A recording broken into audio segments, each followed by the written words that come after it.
जय जिनेंद्र दोस्तों, सभी को स्वतंत्रता दिवस की बहुत बहुत शुभकामनाएं।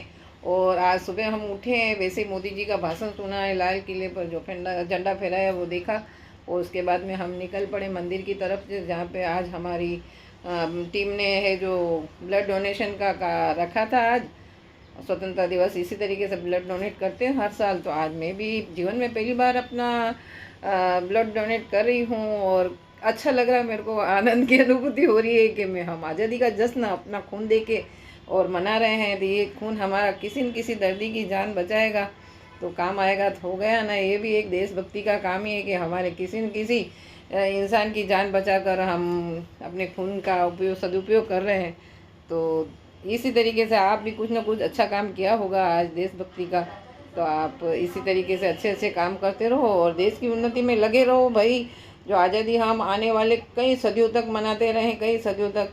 तो जय जिनेंद्र, नमस्कार, राधे राधे, ओम नमः शिवाय, ऋषभ देवाय, श्री पार्श्वनाथाय नमः।